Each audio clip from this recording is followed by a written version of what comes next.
Olá, sou Valquíria Fernanda, estudante de administração, terceiro período, estudo no turno da manhã, e eu vou falar um pouco sobre o Plano Cruzado.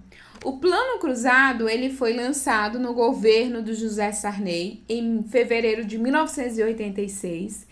E inicialmente ele tinha como principal objetivo, e foi bem sucedido, né, inicialmente nesse objetivo, que era conter os índices inflacionários, né, que caíram consideravelmente no ano de 1986.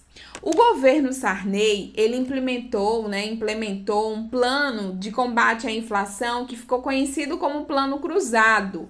O nome, aliás, que era o nome da nova moeda do Brasil que substituía o cruzeiro. Este plano surgiu como uma esperança para a população brasileira que na época sofria com uma trajetória ascendente da inflação, que atingiu nos meses de janeiro e fevereiro de 1986 uma taxa anual de 517%, né, de acordo com o Índice Geral de Preços da Fundação Getúlio Vargas. Sendo que, 9 meses depois, o Plano Cruzado fracassou, pois a inflação voltou e, no primeiro bimestre de 1987, a taxa anual de inflação já estava em 337%. Porém, apesar de controlar a inflação, as primeiras medidas do Plano Cruzado elevaram a demanda de forma que houvesse a escassez de produtos para consumo. Daí surgiu o segundo Plano Cruzado, que foi lançado em novembro do mesmo ano, com um conjunto de medidas para estimular a poupança e reajustar os preços. A inflação não foi controlada, voltando a aumentar, como eu já disse, de forma considerável em 1987. Enfim, como o Plano Cruzado ele não teve sucesso no seu objetivo, ele foi trocado pelo Cruzado Novo em janeiro de 1989, com o Plano Verão, cortando 3 zeros da moeda antiga. Boa tarde, eu vou falar agora. O Plano Bresser, ele foi um plano de estabilização econômica elaborado pelo ministro da Fazenda e ele foi criado em 1987. Esse plano ele foi criado no período da Nova República e foi no governo do presidente José Sarney.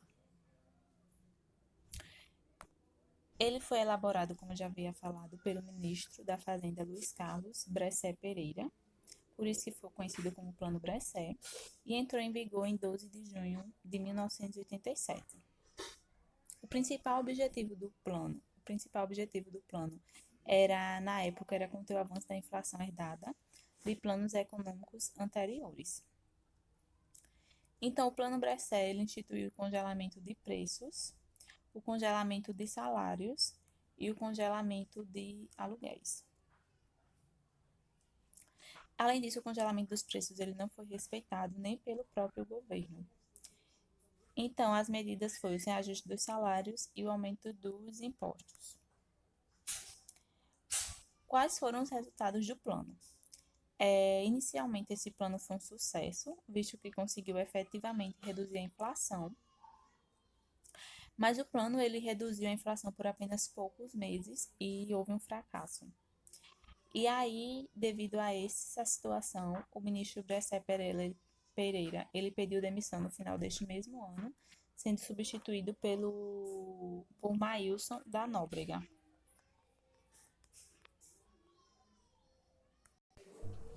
E logo após a saída do ministro Bresser, com a substituição dele por Maílson da Nóbrega, esse novo ministro ele veio a realizar o próximo plano econômico, que foi o Plano Verão. E vou falar sobre o Plano Verão. Ele teve início em 15 de janeiro de 1989 com o objetivo ali de controlar a inflação e estabilizar a economia, que foi adotada pelo governo de Sarney. O ministro da Fazenda, Maílson da Nóbrega, ele foi eleito para elaborar esse plano econômico.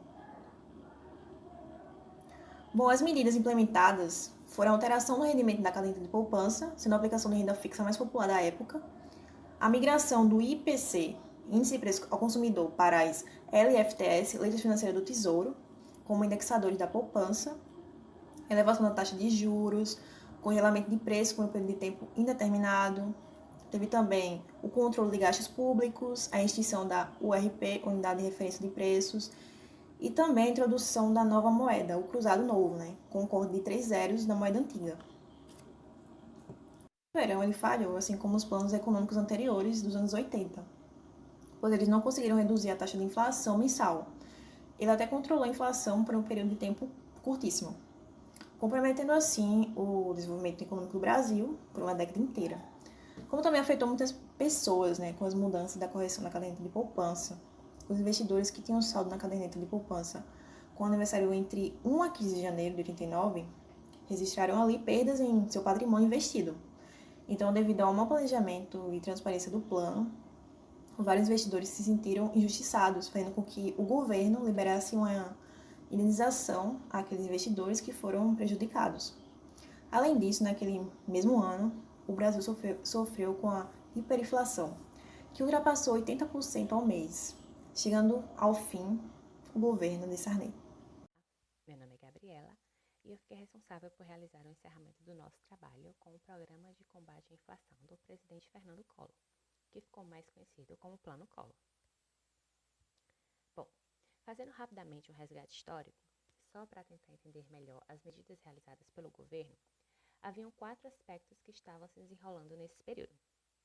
O fim da ditadura militar no Brasil, que ocorreu quando José Sarney assumiu a presidência, o retorno das eleições diretas, que após idas e vindas dessa vez tinha chegado para ficar, até porque foi algo selado na própria Constituição, a inflação altíssima, que ainda perdurava, já que o governo de Sarney não tinha conseguido corrigir esse problema, e, por fim, o neoliberalismo, que estava em voga no cenário externo, fazendo com que isso, obviamente, também refletisse no Brasil.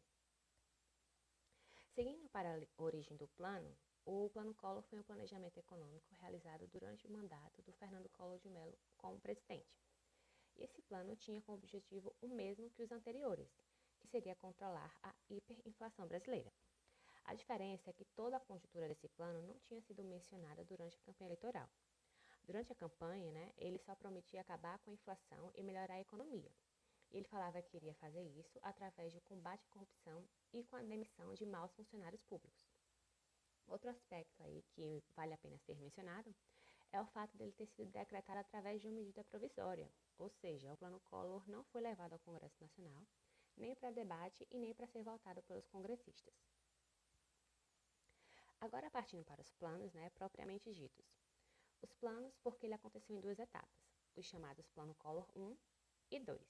O Plano Collor 1 ele aconteceu em 1990 e as principais medidas realizadas foram a substituição do cruzeiro pelo cruzado novo, que seria a moeda aí da época, a retenção das poupanças acima de 50 cruzeiros novos, que traduzindo para a moeda atual seria algo entre 5 a 8 mil reais, no caso aí retificando 50 mil cruzeiros novos.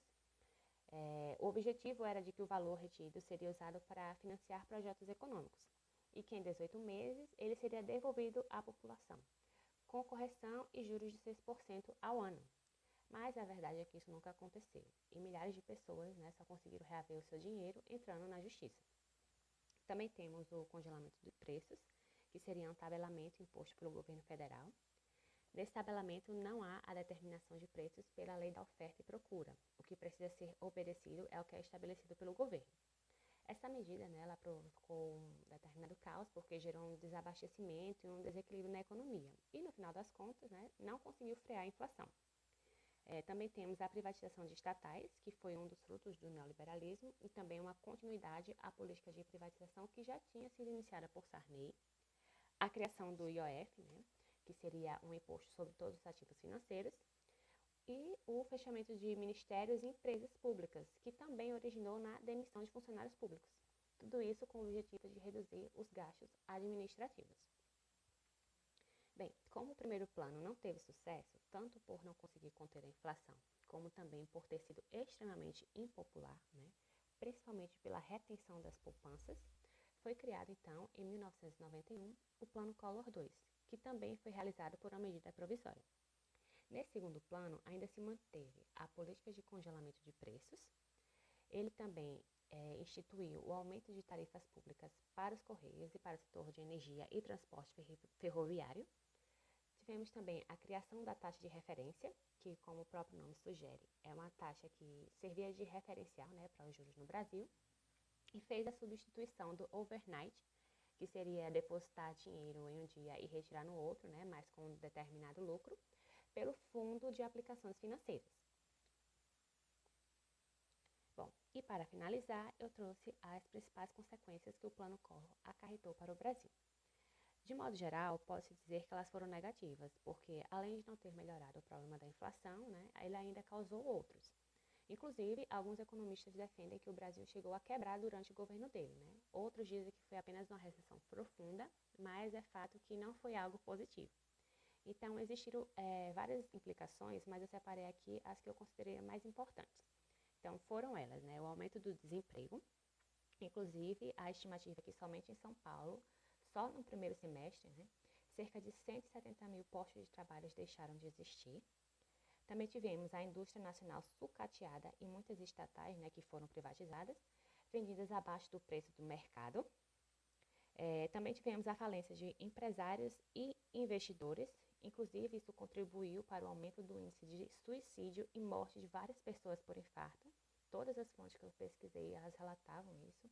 Muitos deles foram empresários, já outras foram as pessoas, né, que tiveram o problema da retenção da poupança, que ele tinha feito no primeiro plano. Ou seja, foi algo que desestabilizou o país e a vida das pessoas.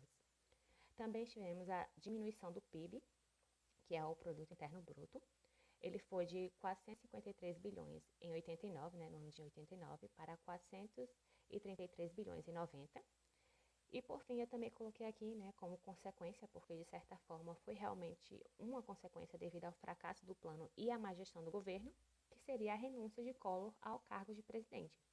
Por conta de tudo isso que aconteceu, a população estava cansada e já tinha ido inclusive às ruas para pedir o impeachment dele. Mas antes que o processo fosse iniciado, ele renunciou ao cargo. Bom, então é isso. Eu finalizo por aqui. Esse é o resultado do nosso trabalho. Obrigada por assistir.